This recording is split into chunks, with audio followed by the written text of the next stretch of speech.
Welcome back to Breakfast with Bob. My name is Bob Babbitt. We're here in beautiful Chicago for the ITU World Championships. The Paratri division was today. He just won his 10th, that's right, 10th title. Arron, we talked to him before the race, and Mr. Ben Collins, because you can't do this thing alone. Yes. So Arron, talk about, I noticed some rips in the uniform. Yeah. Either this is a new fashion statement or you might have gone down. Well, I'm just going to say this was one of the most challenging days. The course wasn't necessarily challenging in terms of it was all flat and everything, but I'm training right now for paracycling, and so I have done very little swim training, and I was dying in the swim, but Ben was really helping me with giving me like encouragement verbally because he's a great swimmer. Pick it up? Yeah, like pick it up, you're slow.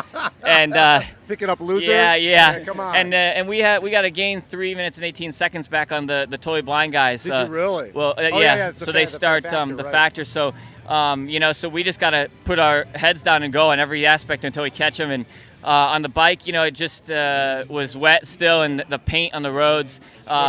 I'm a little too aggressive on the bike, and I kind of leaned probably too hard, and we caught the paint, went down. Yeah. It's totally my fault. Ben did a great job, but this was I had to win on U.S. soil. So we went down, but we were not out. So we just kept it up, and we had time splits from the people, the fans, and it was amazing. I mean, we had a lot of people cheering us on and everything like that. So Ben did a great job, though. He needs more credit than I do. Well, so Ben, let's talk a little bit about that. It's when you're doing something like this, it's almost like a marriage, right? You guys got to be communicating. You got to make sure you're keeping each other informed of what's going on, especially you. The amount of pressure to let them know bumps in the road, overhanging trees, all that crap. I mean, it's appropriate that Arron took the blame for that crash, even though I was the one driving. He's quite a backseat driver. After we've been racing together for a while, we get to know each other really well, and I could tell he wanted to, really push the turns, and I'm super aggressive. I've crashed on my own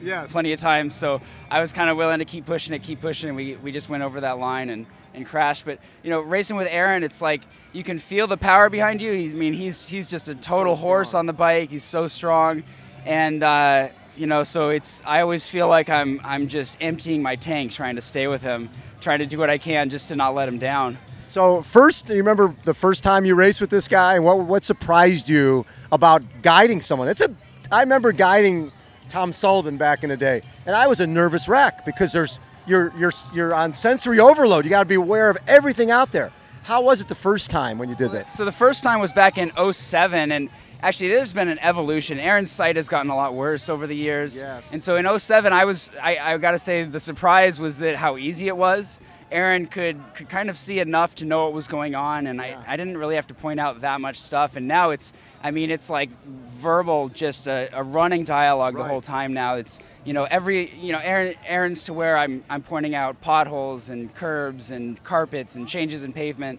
And it's in the last 8 years, just my job has gotten a lot harder. Yes. But Arron's also become a much better athlete, so we're going faster, and I'm talking more during the race. Yeah. And how fast are you guys running per mile? So we were in South running. Yeah. We were holding 540s today. So you run a 546 and you're talking at the same time. Yeah. 540 and talking. Yeah. Okay. Yeah. But that's the whole thing about a guide is you have to. I can't go into the race and not be confident that my guide will keep up. Right. So I have to have somebody that I know on his worst day he'll be okay.